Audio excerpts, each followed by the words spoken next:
Good evening all of you. आप सभी का मेरे चैनल संस्कृति आर्ट क्लासेस में स्वागत है। आज जो है गुड लक सीरीज जो स्टार्ट की थी, आज उसका पार्ट 4 कराएंगे। उसमें बहुत ही इम्पोर्टेंट क्वेश्चंस लेके आए हैं और चलिए वो शुरू करने से पहले एक मोटिवेशनल कोट्स बोलेंगे और वो बहुत ज़रूरी होता है ना मोटिवेशन, ताकि अच्छी सी एनर्जी आए और अच्छी सी पढ़ाई भी हो। ठीक है, कहते हैं कि मंजिल पे जिन्हें जाना है वो सिकवा नहीं करते। मंजिल पे जिन्हें जाना है वो सिकवा नहीं करते और सिकवा जो करते हैं वो पहुंचा नहीं करते। सिकवा मतलब शिकायत, ठीक है, तो सिकवा जो करते हैं वो पहुंचा नहीं करते। ठीक है, चलिए अब स्टार्ट करते हैं क्वेश्चन पेपर का। देखते हैं इसका फर्स्ट क्वेश्चन पे। ठीक है, फर्स्ट क्वेश्चन देखो क्या कह रहा है। देखिए फर्स्ट क्वेश्चन कह रहा है कि निम्नलिखित में से कौन सी कला त्रिआयामी कला रूप है। तो कौन सी कला जो है त्रिआयामी कला रूप है? क्या चित्रकला, छापा चित्रकला, मूर्ति कला या संगीत कला? तो वो कौन सा है? वो है मूर्ति कला। ठीक है, चलिए दूसरा क्वेश्चन है कि नटराज की प्रतिमा किस धातु की बनी है? तो किस धातु की बनी थी नटराज की प्रतिमा? वो क्या कांस्य धातु, पीतल या ताम्र या चांदी? तो नटराज की जो प्रतिमा बनी थी कांस्य की, ब्रॉन्ज की। ठीक है, चलिए नेक्स्ट क्वेश्चन की ओर देखिए। यानी कि चारों अगर हम ऑप्शन ना बोलते हुए डायरेक्ट बताना आप कमेंट में कि आंसर बोले तो कैसा रहेगा। देखो, गांधार क्षेत्र से प्राप्त कुषाणकालीन मूर्तियों पर किसका अधिक प्रभाव था? किस पे? गांधार क्षेत्र से प्राप्त कुषाणकालीन मूर्तियों पर किसका अधिक प्रभाव है? क्या मिस्र की कला का, आर्किमिनीड कला या मौर्य कला या यूनानी कला का? तो किसका प्रभाव था? वो यूनानी कला का। ठीक है, नेक्स्ट क्वेश्चन देखो। निम्नलिखित में से किस मूर्ति में शिव की छवि गजहस्त मुद्रा में मतलब पाई जाती है? कौन सी मूर्ति है जिसमें शिव की मूर्ति गजहस्त मुद्रा में पाई जाती है? वैसे ये पता होगा आपको। तो देखो ऑप्शन देते हैं कि गंगा अवतरण है, कल्याण सुंदर है, नटराज है, रावण अनुग्रह। तो इसका राइट आंसर क्या हो जाएगा? नटराज। ठीक है, नेक्स्ट क्वेश्चन आता है कि तंजौर में बृहदेश्वर मंदिर का निर्माण किसने करवाया था? तो देखो तंजौर में बृहदेश्वर मंदिर का जो निर्माण था वो किसने कराया था? राज चोल ने करवाया था। ठीक है, अब डायरेक्ट हम आंसर ही बोलते हैं तो जल्दी हो जाएगा। देखो, इनमें से कौन सा भारतीय मंदिर का हिस्सा नहीं है? भारतीय मंदिर का हिस्सा इनमें से कौन नहीं है? क्या कलश, बेशर, जगती या विमान? तो भारतीय मंदिर का जो हिस्सा है वो बेसर नहीं है। ठीक है, बेसर एक शैली है। ठीक है, नागर शैली, बेसर शैली और द्रविड़ शैली होती ना मंदिर का। जब आप स्थापत्य का वो पढ़ेंगे तब रहेगा मालूम। ठीक है, पता भी होगा। नेक्स्ट क्वेश्चन आता है कि माउंट आबू दिलवाड़ा मंदिर में जैन मंदिरों का निर्माण किसने करवाया था? तो माउंट आबू जो दिलवाड़ा मंदिर में जैन मंदिरों का निर्माण जो था वो किसने करवाया था? वो बिमल साहा ने करवाया था। ठीक है, अगला प्रश्न है कि मट्टनचेरी महल स्थित है। तो मट्टनचेरी महल जो है वो कहाँ है? कोचीन में है। ठीक है, अगला प्रश्न है दिलवाड़ा के जैन मंदिर हैं वो किससे बने हैं? वो सफ़ेद संगमरमर से। काहे से बने हैं? सफ़ेद संगमरमर से। ओके, चलिए नेक्स्ट क्वेश्चन की तरफ देखो। गंगा अवतरण शिल्प कहाँ पर स्थित है? तो गंगा अवतरण जो शिल्प है ये कहाँ पे है? महाबलीपुरम में है। ठीक है, चलिए नेक्स्ट क्वेश्चन की ओर बढ़ते हैं। देखो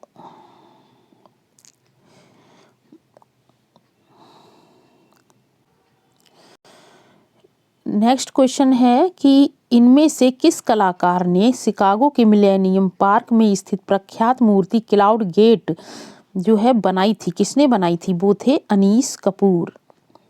ठीक है, नेक्स्ट प्रश्न आता है कि निम्न में से कौन घाव बूंड्स श्रृंखला से संबद्ध है? कौन थे वो? सोमनाथ होर।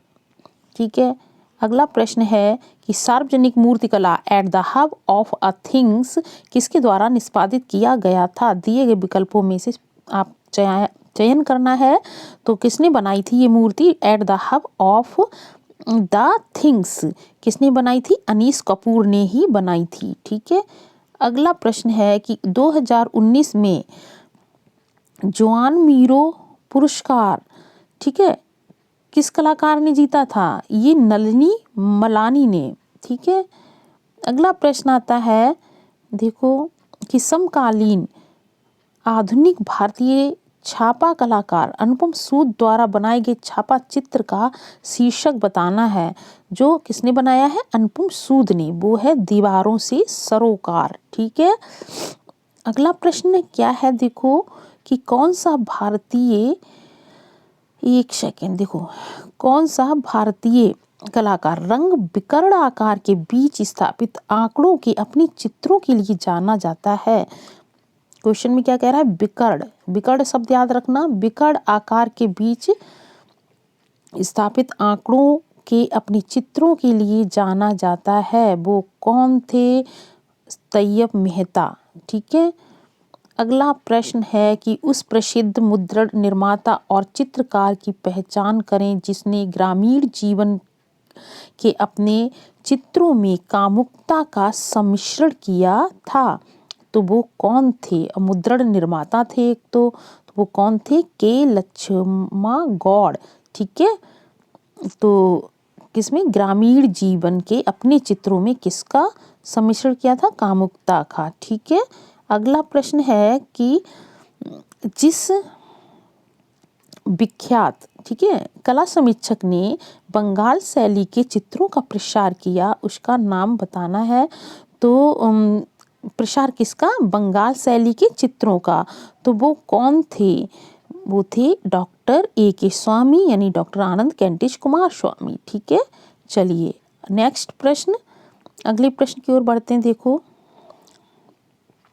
क्या है कि खान बहादुर की पदवी किस कलाकार को मिली थी? खान बहादुर की जो पदवी है, ये उपाधि किसको दी गई थी? वो अब्दुल रहमान चुगताई को दी गई थी खान बहादुर की पदवी। ठीक है, अगला प्रश्न है कि किस चित्रकार, उस चित्रकार का नाम बताएं जिसने 1938 में हरपुरा कांग्रेस के लिए पोस्टर्स का निर्माण किया था। तो वो कौन थे? नंदलाल बोस थे। ठीक है, अब्दुल रहमान चुगताई जो थे वो किससे संबंधित है, यानी कि किस शैली से? तो वो बंगाल शैली से संबंधित हैं। ओके, चलिए नेक्स्ट प्रश्न देखो, हरपुरा पैनल की विषय वस्तु पूछ रहा है। तो क्या था? वो भारतीय ग्राम्य जीवन। ठीक है, अगला प्रश्न क्या है देखो कि आप देखो आपने परियों की कहानी काले सफेद रेखा चित्र अमूर्त एवं घनवादी चित्र बनाए, कलाकार कौन थे? घनवादी, अगर आप याद रखना। ठीक है, इन्होंने घनवादी चित्र बनाए थे, काले सफेद रेखा चित्र। वो थे गगनेंद्र नाथ टैगोर थे। कौन थे? गगनेंद्र नाथ टैगोर। ठीक है, अगला प्रश्न क्या है कि गांधी का प्रसिद्ध लिनोकट चित्र, और जो लिनोकट ये चित्र है गांधी का दांडी मार्च, ठीक है, किसने तैयार किया था? ये नंदलाल बोस ने। ठीक है, अगला प्रश्न आता है कि ललित कला अकादमी नई दिल्ली के वर्तमान अध्यक्ष पूछ रहा है, कौन है? तो वर्तमान अध्यक्ष जो है वो कौन है? एक सेकेंड,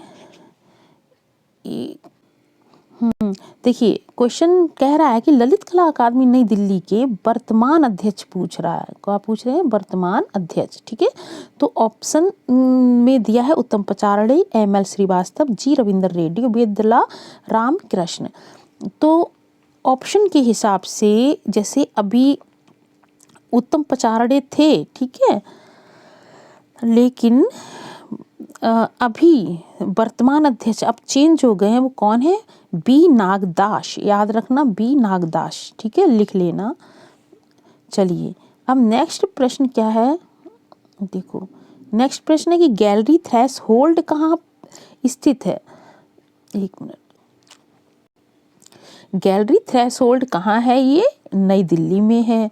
ओके, नेक्स्ट प्रश्न आता है कि इनमें से किस चित्रकार ने भारतीय विषयों को फिर एक बार पवित्र राष्ट्रीय आदर्श और दर्शन के रूप में प्रस्तुत किया था? कौन थे वो? राजा रवि वर्मा थे। कौन थे? राजा रवि वर्मा। ओके, नेक्स्ट प्रश्न क्या है, देखो कि उस अंग्रेज का नाम बताएं जिसने राजा रवि वर्मा को भारतीय पौराणिक कथाओं और यूरोपीय कला को संयोजित करने का सुझाव दिया था। वो कौन से अंग्रेज थे? ठीक है, वो लॉर्ड नेपियर थे। कौन थे? Lord Napier. इन्होंने राजा रवि वर्मा को भारतीय पौराणिक कथाओं और यूरोपीय कलाओं को संयोजित करने का सुझाव दिया था। किसने? लॉर्ड नेपियर ने। इंपॉर्टेंट क्वेश्चन है, याद रखना, ठीक है।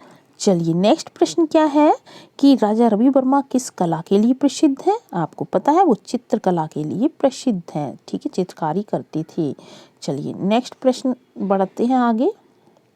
देखो नेक्स्ट प्रश्न क्या है कि 20वीं शताब्दी, ओके, 20वीं शताब्दी के प्रारंभ में किस चित्रकार की कृतियां तैलीकृत की गई थी? वो कौन थे? राजा रवि वर्मा थे, ठीक है।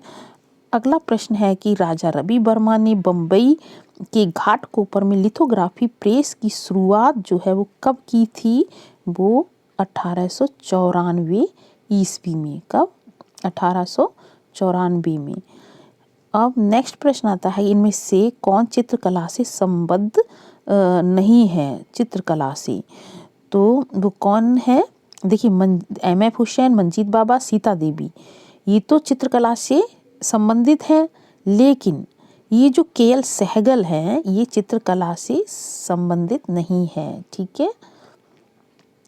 अब देखो अगला प्रश्न आता है कि इनमें से किस चित्रकार का ओलियोग्राफ से संबंध है? वो है राजा रवि वर्मा है, ओलियोग्राफ से संबंधित हैं ये। ओके, नेक्स्ट प्रश्न आता है कि देखो सोन किरवा, ठीक है, सोन किरवा मतलब कीट पंख, कीट मतलब कीड़ा होता है ना, कीड़ा, ठीक है, तो वही सोन किरवा कीट पंख किस लघु चित्रण शैली में प्रयुक्त होता है? तो वो बसौली शैली में, ठीक है, मेवाड़ शैली में हुआ था, फिर इसके बाद बसौली शैली में सोन किरवा यानी कि कीट पंख का यूज किसमें हुआ है? लघु चित्रण शैली में। ओके, नेक्स्ट प्रश्न आता है कि ऊखल बंधन वाला, देखो किस चित्रण शैली में ऊखल बंधन को चित्रित किया गया है? एक मिनट, तो ऊखल बंधन को किसमें? वो भी बसौली शैली में इसको चित्रित किया गया है, ठीक है। अगला प्रश्न आता है कि बसौली क्षेत्र जो है आज वो किस राज्य में अंतर्गत आता है? बसौली शैली किस राज्य के अंतर्गत आता है? बसौली शैली जो है वो जम्मू कश्मीर, ठीक है, जम्मू कश्मीर के अंतर्गत आता है। ओके, अगला प्रश्न क्या है कि ब्रजवासी कवियों की रचना के अनुसार प्रकृति का श्रेष्ठ अंकन किया गया है? किसका? प्रकृति का, ठीक है, श्रेष्ठ अंकन, ठीक है, तो किसमें किया गया है? क्या गढ़वाल में, गुलेर में, कांगड़ा में या बसौली में? किसमें किया गया है? कांगड़ा में, कांगड़ा शैली में प्रकृति का श्रेष्ठ अंकन किया गया है। ओके, चलिए नेक्स्ट प्रश्न की ओर कि कांगड़ा चित्रकला पर किस शैली का प्रभाव पड़ा था? तो कांगड़ा चित्रकला पर क्या राजस्थानी शैली, मुगल शैली, जैन शैली का या कश्मीरी शैली का प्रभाव पड़ा था? तो वो मुगल शैली का प्रभाव पड़ा था, ठीक है। अगला प्रश्न आता है कि पहाड़ी चित्रकला में अनेक उपशैलियां दृष्टिगत होती हैं, जिनमें से कौन सी शैली महत्वपूर्ण भी है और सुप्रसिद्ध है? वो है कांगड़ा शैली। ओके, चलिए अगला प्रश्न है कि जयदेव द्वारा रचित, ठीक है, क्या चीज़? जयदेव ने कौन सा ग्रंथ लिखा है? गीत गोविंद, ठीक है, से मुख्यतः चित्रकार रहे हैं किस शैली के चित्रकार रहे हैं इनमें से? तो आपको पता होगा गीत गोविंद के चित्र किस शैली में बनाए गए थे? क्या बंगाल शैली, कांगड़ा शैली, कंपनी शैली या पटना शैली? देखो कंपनी शैली को ही हम पटना शैली भी कहते हैं, ठीक है। तो ये तो नहीं होगा, तो वो कौन है, क्या होगा? कांगड़ा शैली, ठीक है। चलो अब नेक्स्ट प्रश्न की ओर आते हैं। देखो क्या है कि पंजाब और हिमालय की खूबसूरत वादियों में 16वीं शताब्दी के उत्तरार्ध में कौन सी कला शैली विकसित हुई थी? तो वो कौन सी कला शैली, पंजाब और हिमालय वाली बात आ जाए तो वो पहाड़ी शैली कहेंगे, ठीक है। अब अगला प्रश्न आता है कि कुल्लू स्कूल, स्कूल मतलब शैली, ठीक है। तो कुल्लू स्कूल का प्रसिद्ध चित्रकार कौन थे? तो कुल्लू शैली के जो प्रसिद्ध चित्रकार सजनू और भगवान थे, ठीक है। अगला प्रश्न आता है आराइश तकनीक मतलब आला गीला से बनाए गए भित्ति चित्र जो वस्तु का भाग ही बन गए, वो राजस्थान में कहाँ चित्रित किए गए हैं? आराइश वाली बात याद रखना, बस आराइश तकनीक यानी आला गीला, तो ये जयपुर, ठीक है। अब अगला प्रश्न आता है कि बूंदी महल की जो रंगशाला क्यों प्रसिद्ध है? तो बूंदी महल की जो रंगशाला है वो काहे के लिए, क्या मूर्तियों के लिए, भित्ति चित्रों के लिए, स्तंभों के लिए है? इनमें से कोई नहीं, राइट आंसर भित्ति चित्रों के लिए है, ठीक है। यहाँ पे बूंदी महल में भित्ति चित्र बनवाए गए थे, ठीक है। अब अगला प्रश्न क्या है, देखो क्वेश्चन कह रहा है कि किस शैली यानी स्कूल की चित्रकलाओं की ढोला मारवाड़ी श्रृंखलाएं प्रसिद्ध हैं? बताइए इनमें से क्या जोधपुर शैली, जयपुर, बीकानेर या गुलेर शैली? तो वो कौन सी है? जोधपुर शैली में सबसे ज़्यादा ढोला मारवाड़ी चित्र बने हैं, ओके। अब अगले प्रश्न की ओर बढ़ते हैं। देखो सावंत सिंह का उपनाम पूछ रहा है, तो सावंत सिंह का जो उपनाम था वो नागरी दास था, ठीक है। तो ये तो इसका उपनाम था। ये जो मोर ध्वज निहाल चंद्र दिया है वो सावंत सिंह ये राजा तो थे ही, इनका उपनाम नागरी दास के नाम था इनका, ठीक है। और लेकिन ये निहाल चंद जो था इनका क्या था, कलाकार था, चित्रकार था इनके दरबार का, ठीक है। अगला प्रश्न क्या है, देखो कि जोधपुर शैली में लोक कथाओं का कौन सा प्रेमी युगल सर्वाधिक चित्रित किया गया है? देखा सर्वाधिक चित्रित किया गया है, एक मिनट, ठीक है। तो कौन सा प्रेमी युगल था? तो वो कौन सा था? ढोला मारू था, ठीक है। अगला प्रश्न देखो निहाल चंद द्वारा बनी ठनी कहाँ की चित्रकृति है? ये चित्र कौन सी शैली की? वो है किशनगढ़ शैली की है बनी ठनी, ठीक है। अगला प्रश्न कि प्राचीनतम राजस्थानी शैली स्कूल कौन सा है? तो इनमें से प्राचीनतम पूछ रहा है, राजस्थानी शैली कौन सी है? वो आपको पता होगा मेवाड़ शैली, ठीक है। सबसे पहले मेवाड़, फिर मारवाड़, फिर कौन सा होता है हाड़ौती, फिर कौन सी है जयपुर शैली, ठीक है। तो मारवाड़ शैली, ठीक है। मेवाड़ शैली, मारवाड़ शैली, हाड़ौती और ढूंढार शैली को ही हम जयपुर शैली भी बोलते हैं, ओके। चलो नेक्स्ट प्रश्न की ओर देखो कि राजस्थान का प्राचीन व प्रारंभिक रागमाला चित्रण कौन सा है? राजस्थान का जो प्राचीन भी है और प्रारंभिक रागमाला, क्या चावंड रागमाला है या चुनार है या परवर्ती बूंदी रागमाला है या गीत गोविंद? तो वो कौन सी रागमाला है? चुनार रागमाला, जो कि प्राचीन और प्रारंभिक रागमाला कहलाती है राजस्थान का, ओके। चलो अब नेक्स्ट प्रश्न की ओर 51 पे आते हैं। चलो देखो 100 क्वेश्चंस होंगे ये, इसमें जहाँ तक होगा कराएंगे। आप लोग कमेंट बॉक्स में लिख के बताना, ठीक है, कि कैसी क्वेश्चंस हैं, कैसे कहीं कोई परेशानी हो, कोई बात हो तो आप हमें कमेंट बॉक्स में लिख के ज़रूर बताना। अच्छा लगे वीडियो तो प्लीज़ इसको लाइक शेयर सब्सक्राइब ज़रूर कर देना, ठीक है। चलो अगला प्रश्न है कि राग रागनी के चित्र भारत के किस प्रदेश में मुख्यतः बने हैं। तो राग रागनी के जो चित्र है तो मुख्यतः पूछ रहा है, विशेष रूप से जो बने हैं वो राजस्थान में। कहाँ? राजस्थान में। ठीक है। अगला प्रश्न कह रहा है कि ताजमहल का मुख्य वास्तुकार कौन था। तो वो अहमद लाहौरी थे, उस्ताद अहमद लाहौरी। अगला प्रश्न आता है कि जहांगीर के राज दरबार में वनस्पतियों जीवों में सर्वाधिक प्रतिभाशाली कलाकार कौन था। जो वनस्पतियों के जीवों में अधिक चित्र बनाते थे तो वो कौन थे। वो मंसूर थे।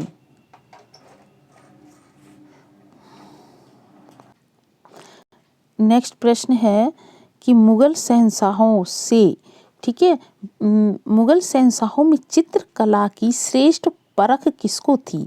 इसका क्वेश्चन का आंसर आपको मालूम होगा। वो जो श्रेष्ठ परख जो चित्रकला की किसको थी, जहांगीर को थी। ठीक है। अगला प्रश्न क्या है कि मुगल काल में व्यक्ति चित्रण निर्माण में विशेषज्ञ कौन था। तो व्यक्ति चित्र जो है ना, पोर्ट्रेट कौन अच्छे से बनाता, विशेषज्ञ माना गया है, वो है बिशन दास। ठीक है।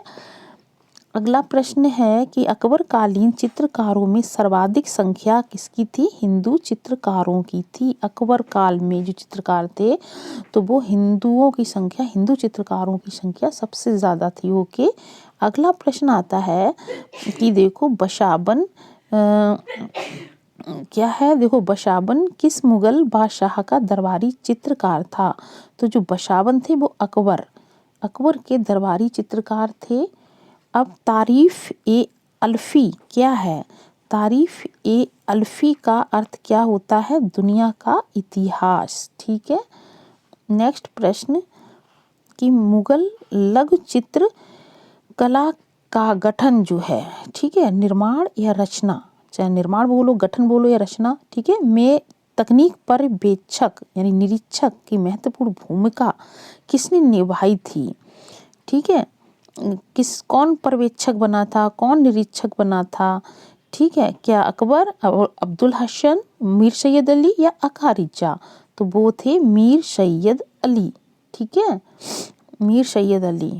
मुगल लघु चित्रकला के गठन में तकनीकी पर्यवेक्षक की महत्वपूर्ण भूमिका किसने निभाई थी, मीर सैयद अली ने। ओके। अगला प्रश्न कि मुगल, एक सेकेंड देखो, मुगल स्कूल का फारसी चित्रकार पूछ रहा है, वो कौन थे। तो मुगल स्कूल का फारसी चित्रकार मीर सैयद अली थे। ठीक है। अब नेक्स्ट आता है सभी चित्र किन चित्रों को कहा जाता है। तो वो व्यक्ति चित्र को हम सभी चित्र बोलते हैं। सभी चित्र बोलो, व्यक्ति चित्र बोलो, या क्या बोलते हैं इंग्लिश में पोर्ट्रेट कहते हैं। ठीक है। चलो अब नेक्स्ट प्रश्न क्या है, देखो पंचरक्षा सूत्र जो है कि हस्तलिपि का चित्रण जो हुआ है वो पाल लघु चित्रकारी से हुआ है। ठीक है। अगला प्रश्न क्या है, देखो कि बादामी गुफा का निर्माण जो है वो किस राजवंश ने करवाया था। तो बादामी गुफा कहाँ है, ये कर्नाटक में है। तो कर्नाटक में इनमें से कौन सा राजवंश था, क्या चालुक्य राजवंश, राष्ट्रकूट राजवंश, पल्लव राजवंश या चंदेल राजवंश। तो किस राजवंश ने कराया था, चालुक्य राजवंशों ने। ठीक है। अब नेक्स्ट प्रश्न क्या है, देखो कि अजंता की चित्रकला क्या वर्णित करती है। वो बौद्ध से संबंधित है, बौद्ध धर्म से। तो ये क्या, बौद्ध जातक कहानियाँ। ठीक है। एक सेकेंड क्या हुआ, ठीक है, बौद्ध जातक कहानियों से। ठीक है। नेक्स्ट प्रश्न आता है कि कला सिद्धांत से संबंधित प्रभाविता का उत्तम उदाहरण निम्नलिखित किस कलाकृति में देखने को मिलता है, देखा जा सकता है। किस चीज का प्रभाविता की बात हो रही है, रुको देखो। प्रभाविता का उत्तम उदाहरण जो है हमें किस में, कौन सी इनमें से कलाकृति इसमें देखने को मिलता है। तो वो है राहुल समर्पण। ठीक है। अगला प्रश्न है कि अवनी बाबू मतलब अवनींद्रनाथ टैगोर का जो प्रसिद्ध चित्र कौन सा? यात्रा का अंत। अरे भाई क्या, यात्रा का अंत, ठीक है, यात्रा का अंत, ठीक। तो इसका माध्यम पूछ रहा है कि जो उन्होंने यात्रा का अंत ये किस माध्यम में बनाया है अवनी बाबू ने? क्या कागज पर जल रंग या तेल रंग या एक्रेलिक माध्यम में या कैनवास पर तेल रंग माध्यम में? तो उन्होंने कागज पे बनाया है जल रंग माध्यम में, ठीक है। चलिए नेक्स्ट क्वेश्चन की ओर क्या है कि अजंता का चित्र माता पुत्र यानी यशोधरा और राहुल, ठीक है, किस संख्याक गुफा यानी कि किस गुफा में, गुफा संख्या पूछ रहा है, किस में इसको चित्रित किया गया है? माता पुत्र कहिए या यशोधरा और राहुल, ठीक है। तो किस में किया गया है इसको? 17वीं गुफा में, या भिक्षुक बुद्ध कहिए, एक ही बात है। देखो ये भिक्षुक बुद्ध दिया ना, भिक्षुक बुद्ध, माता पुत्र या यशोधरा और राहुल, ठीक है। तो ये किस गुफा संख्या 17वीं और कहाँ? अजंता गुफा में है, ठीक है। अब ये हो गया। चलिए नेक्स्ट 69 क्वेश्चन क्या है कि देखो अजंता गुफाएं कब प्रकाश में आई थी? तो 1819 में इसकी खोज हुई थी, ठीक है, 1819 में। अब लेपिस लाजुली से कौन सा रंग बनाया जाता है? नीला रंग, ठीक है, नीला, ओके। अगला प्रश्न क्या है कि अजंता गुफा चित्रों का माध्यम पूछ रहा है। क्या माध्यम था? फ्रेस्को माध्यम था, ठीक है, अजंता का। अब देखो नेक्स्ट प्रश्न की ओर 72, एक मिनट,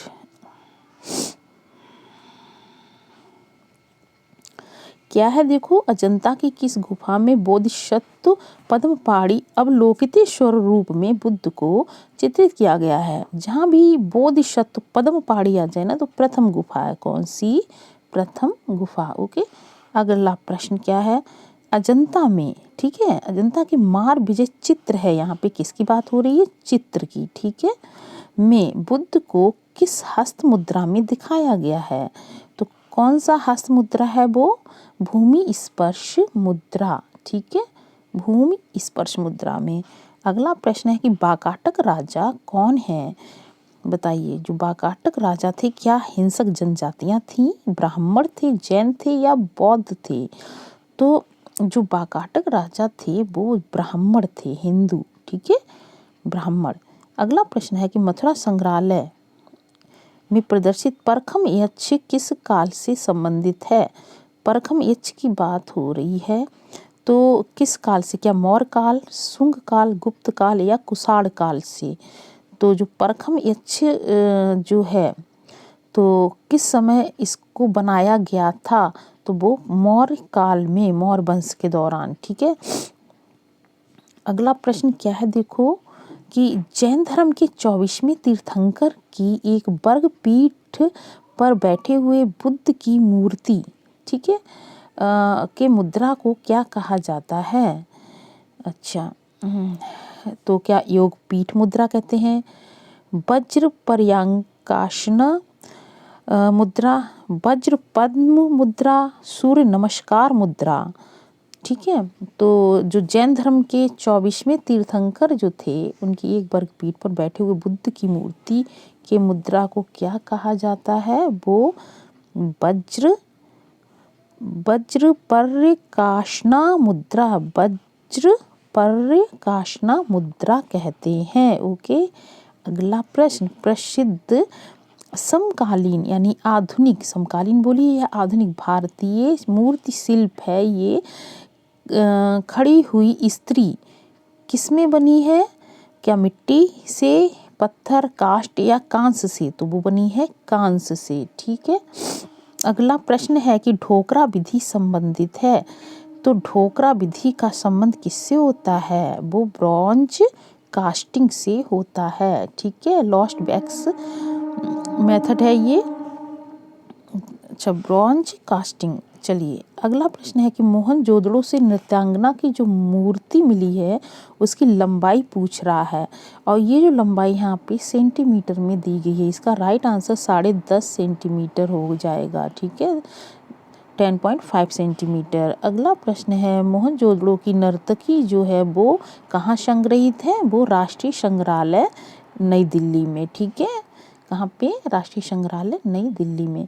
अगला प्रश्न क्या है कि हड़प्पा से भारत प्रसिद्ध मूर्ति शिल्प पुरुष धड़, हड़प्पा से जो मिला है ना पुरुष धड़ मूर्ति, तो वो काहे से बना हुआ है?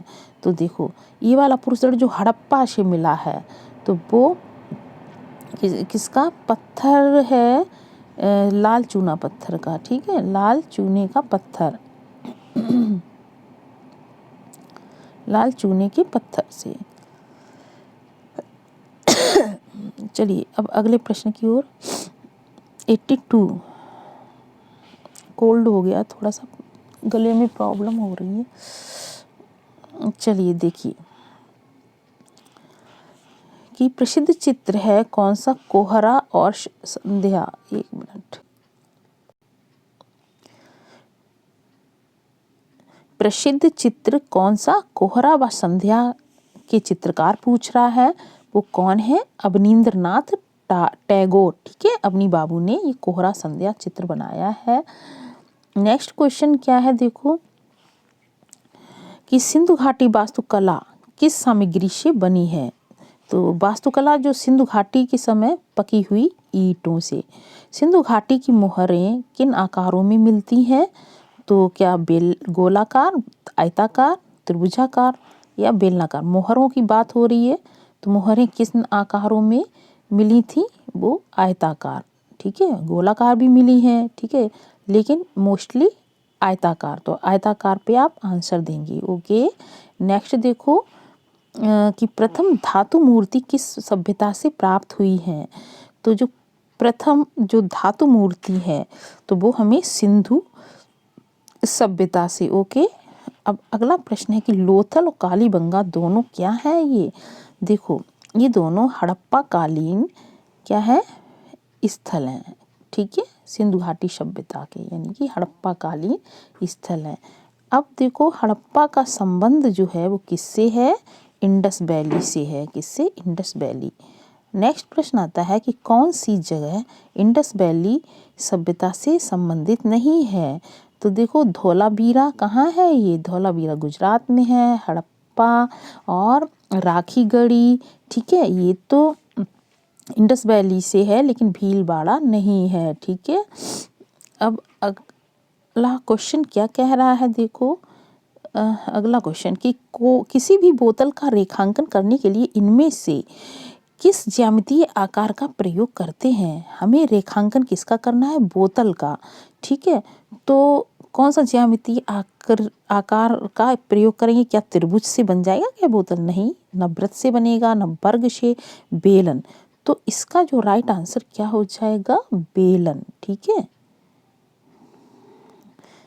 इसका प्रयोग करेंगे। ये ज्यामितीय आकार कौन सा? बेलन। इससे बोतल का निर्माण करेंगे। ठीक है, रेखांकन बोतल का करेंगे। अब देखो विष्णु धर्मोत्तर पुराण का चित्रसूत्र कितने अध्याय में है? अध्याय पूछ रहा है, तो 9 अध्याय में। चित्रसूत्र में 9 अध्याय। अब अगला प्रश्न क्या कह रहा है देखो कि सिंधु घाटी सभ्यता के संदर्भ में जानने के लिए प्रमुख स्रोत क्या है? मैं सिंधु घाटी सभ्यता के बारे में किससे पता चलता है? क्या सिक्के से, पांडुलिपि, अभिलेख या पुरातात्विक उत्खनन से? तो हमें किससे पता चलता है? पुरातात्विक उत्खनन से, सिक्के से नहीं, पुरातात्विक उत्खनन से। ठीक है, चलिए अब अगला प्रश्न देखो 92। देखो कुछ ही क्वेश्चन शेष है। देखो मोहनजोदड़ो और हड़प्पा में पाई गई सीलें किस माध्यम में बनाई गई हैं? ब्रोंज से, मार्बल, टेराकोटा या ग्रेनाइट से?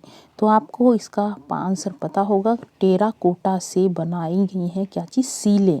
ठीक है, अब अगला प्रश्न कह रहा है कि सिंधु घाटी सभ्यता के भवन निर्माण में कौन सी सामग्री प्रयुक्त की गई थी? भवन निर्माण में कौन सी सामग्री? पकी हुई ईंटें। ईंटें जो है पकाई हुई ईंटें। ठीक है, चलिए अगला प्रश्न कह रहा है कि 1926 ईस्वी में निर्मित चित्र, कौन सा चित्र? रासलीला। ठीक है, रासलीला, ये वाला चित्र जो किसने बनाया है? क्या छितेंद्रनाथ मजूमदार ने, के.एच. आरा ने, या एम.एफ. हुसैन ने, या अवनींद्रनाथ टैगोर ने? तो रासलीला चित्र किसने बनाया है? वो मजूमदार ने, छितेंद्रनाथ मजूमदार ने 1926 में।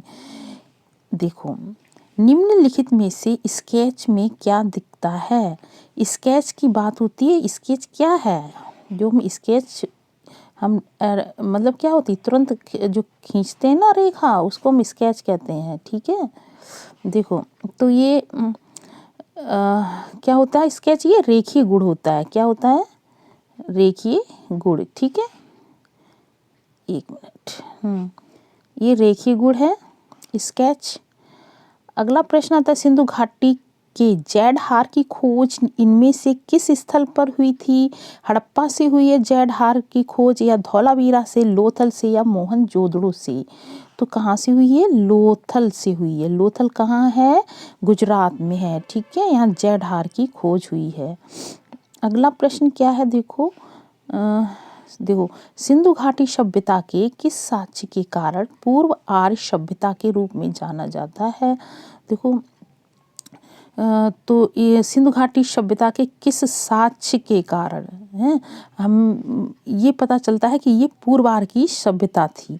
तो क्या कांस्य और लेख की वजह से, या मूर्तिकला और गहने की वजह से, स्क्रिप्ट और तांबे की वजह से, स्नान और घर की वजह से? तो किसकी वजह से पूर्व आर्य सभ्यता के रूप में जाना जाता है? क्या चीज़? सिंधु घाटी सभ्यता। तो वो है स्क्रिप्ट और तांबे की वजह से। अगला प्रश्न क्या है कि सिंधु घाटी जो सिंधु सभ्यता की खोज जो की थी किसने की थी? वो राय बहादुर दयाराम साहनी ने की थी। ठीक है, राय बहादुर दयाराम साहनी ने की थी। अच्छा, अगला प्रश्न आता है कि सिंधु सभ्यतावासी जो थे, सिंधु सभ्यता के लोग वो किसकी पूजा करते थे? वो पशुपति की पूजा करते थे। किसकी? पशुपति की। अगला प्रश्न, लास्ट प्रश्न क्या है? देखो कि कनिंघम ने हड़प्पा टीला किस वर्ष खोजा था? कनिंघम जो थे उन्होंने हड़प्पा टीले को पहले खोजा था। वो कब खोजा था? 1878 में। ठीक है, ये बात याद रखना, 1878 में खोजा था कनिंघम ने हड़प्पा टीले को। ठीक है, तो ये इस पेपर का मतलब ये जो गुड लक सीरीज 4 जो हमने आज बताया, इसमें तो ये लास्ट क्वेश्चन था, कंप्लीट हो गया ये। अब मिलेंगे नेक्स्ट क्लास में, नेक्स्ट वीडियो में। अगर आपको ये अच्छा लगे तो प्लीज़ इसको लाइक कर देना, सब्सक्राइब कर देना, शेयर कर देना। ठीक है, कमेंट बॉक्स में लिख के ज़रूर बताना कि कैसा लगा है। ठीक है, मिलते हैं। ओके, तब तक के लिए थैंक यू सो मच।